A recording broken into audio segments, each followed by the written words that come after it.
Vẫn có những người ở lì trong những tính hư nết xấu. Vẫn có những người ở lì trong những tật xấu cố hữu của mình. Chúng ta không có bị bệnh tật về thể xác đến mức bại liệt 38 năm giống như anh chàng thanh niên trong bài phúc âm hôm nay. Nhưng mà một ai đó ở trong tình trạng ít đi lễ, ít đi nhà thờ, không chịu đến với tòa giải tội, thì một cách nào đó người ấy không bại liệt về thể xác nhưng lại bị bại liệt trong tâm hồn. Ai đó vẫn sống, vẫn cười, vẫn nói, nhưng mà trong lòng đầy thù hận, thì người ấy dẫu vẫn sống, vẫn cười, vẫn nói, vẫn vui vẻ đấy, nhưng một cách nào đó đã bị bại liệt và chết trong tâm hồn bởi vì luôn sống trong thù hận.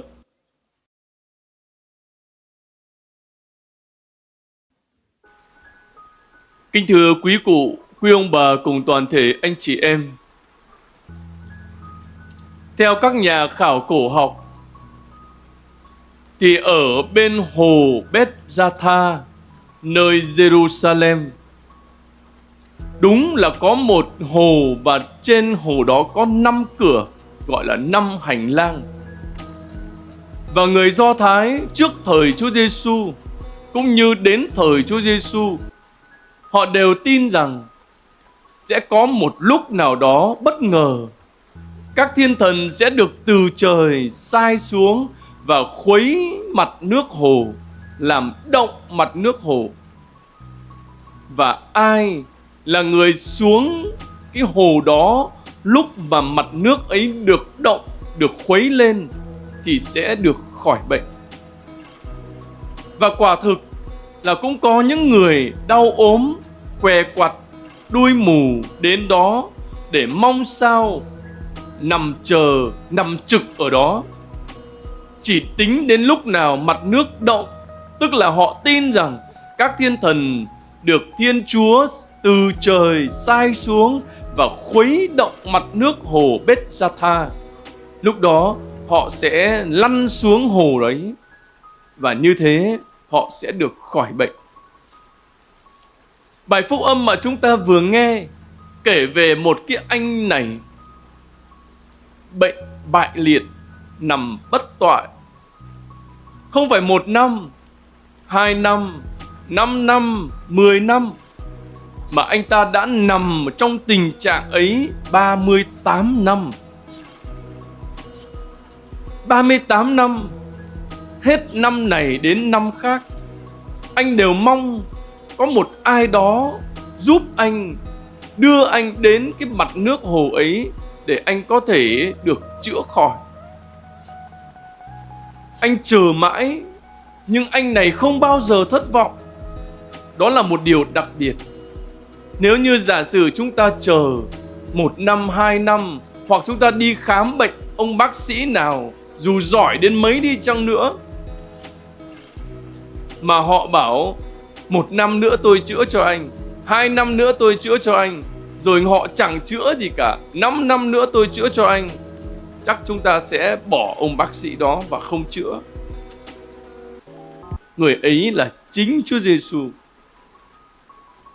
Và anh ta cũng trả lời rất thành thật: thưa ông, chẳng có ai đem tôi xuống mặt nước hồ cả. Và khi mặt nước hồ ấy khuấy lên tôi xuống thì người ta đã xuống trước rồi. Cho nên tôi không được khỏi, mà tôi đã nằm đây 38 năm rồi. Chúa Giêsu đã nói với anh đứng dậy, vác chõng mà đi. Và anh ta đã đứng được dậy, vác được chõng và đi về. Kính thưa cộng đoàn, Chúa Giêsu biết rõ tình trạng của anh bại liệt này, cũng như Chúa biết rõ tình trạng tâm hồn của mỗi người chúng ta. Thánh Vịnh có nói: từ trên cao nhìn xuống, Chúa thấy hết mọi loài.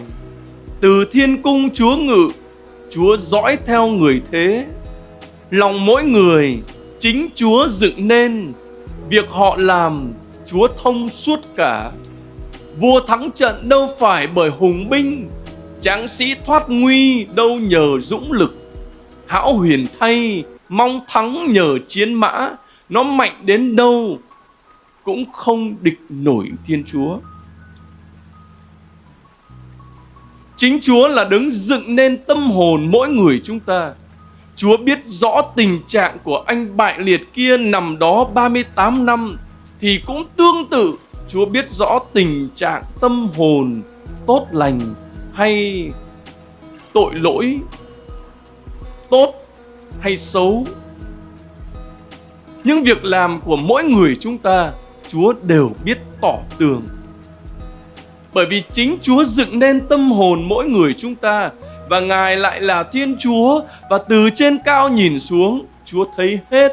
Giống như chúng ta đứng ở trên cao, hoặc chúng ta đi máy bay chẳng hạn, chúng ta nhìn thấy hết. Chúa cũng thế, Ngài thấu suốt tâm can mỗi người. Và Chúa cũng muốn mỗi người chúng ta hãy đến với Chúa, tin tưởng vào Chúa để được Chúa chữa lành những bệnh tật về tâm hồn của mỗi người. Đây là một cơ hội đặc biệt mà chính Chúa đang đến để đụng chạm vào chính tâm hồn mỗi người chúng ta. Và Chúa cũng muốn nói với chúng ta: anh hãy đứng lên, anh hãy đứng dậy. Bởi vì có những người vẫn còn ở lì trong vũng bùn của tội lỗi. Vẫn có những người ở lì trong những tính hư nết xấu. Vẫn có những người ở lì trong những tật xấu cố hữu của mình. Chúng ta không có bị bệnh tật về thể xác đến mức bại liệt 38 năm giống như anh chàng thanh niên trong bài phúc âm hôm nay. Nhưng mà một ai đó ở trong tình trạng ít đi lễ, ít đi nhà thờ, không chịu đến với những giờ hành hương, không chịu đến với tòa giải tội, thì một cách nào đó người ấy không bại liệt về thể xác nhưng lại bị bại liệt trong tâm hồn. Ai đó vẫn sống, vẫn cười, vẫn nói, nhưng mà trong lòng đầy thù hận, thì người ấy dẫu vẫn sống, vẫn cười, vẫn nói, vẫn vui vẻ đấy, nhưng một cách nào đó đã bị bại liệt và chết trong tâm hồn, bởi vì luôn sống trong thù hận. Chúng ta xin Chúa đến để đụng chạm vào tâm hồn mỗi người chúng ta. Và chúng ta cũng cần phải chạy đến với Cha Thánh Theophan cũng như với các thánh, để chính các ngài là những người giúp cho chúng ta đến gần với Chúa hơn, giúp cho chúng ta chuyển cầu những lời cầu xin, những ý tạ ơn của chúng ta, kể cả những ý thầm thĩ. Chúng ta đi qua nơi đang lưu giữ và kính viếng thủ cấp Cha Thánh Theophan, cúi đầu chào ngài và nói: xin Cha Thánh Theophan biết rõ tình trạng tâm hồn của con, biết rõ khó khăn của gia đình con đang gặp phải. Xin Cha Thánh cầu nguyện cho con, cho gia đình con. Con tin chắc rằng một lời cầu nguyện như thế, Cha Thánh Theophan không có nỡ lòng nào mà ngài làm ngơ. Bởi vì ngài cũng là vị thánh, và từ trên cao nhìn xuống, ngài cũng thấu suốt tất cả tâm hồn cũng như tình trạng của mỗi người chúng ta. Và chắc chắn ngài đã đồng hành với giáo xứ Từ Châu chúng ta đây 165 năm, tính từ ngày ngài chịu tử đạo.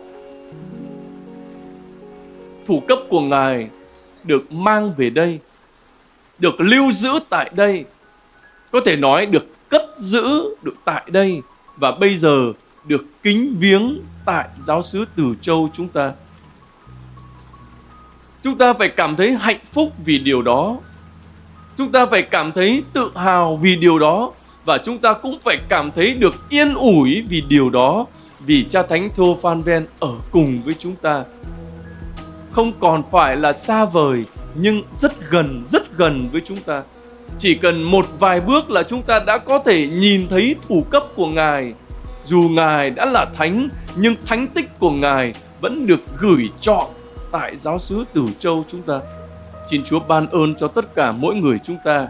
Như Chúa nói: anh hãy đứng dậy mà đi, Vậy thì giáo xứ Từ Châu của chúng ta cũng phải sẵn sàng đứng dậy để mà làm tất cả những công việc mà bề trên giáo phận đã tin tưởng trao phó. Và để được như thế thì chúng ta cũng phải xin cha Thánh Theophan là người cha hướng dẫn chúng ta.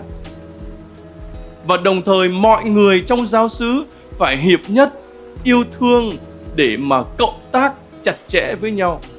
Các hội đoàn cũng cộng tác chặt chẽ với ban mục vụ. Ban mục vụ cũng cộng tác chặt chẽ với cha. Mọi người trong chúng ta làm thành một khối như thế thì tất cả những công việc lớn nhỏ sẽ tốt đẹp. Và ước mong sao những điều mà cha Thánh Ven đang làm cho giáo xứ của chúng ta được Chúa thương đón nhận và Chúa chúc phúc để cho giáo xứ của chúng ta ngày càng phát triển, không chỉ về vật chất mà còn đặc biệt phát triển về đức tin, đức cậy, đức mến, sự bác ái, hiệp nhất và yêu thương trong giáo xứ.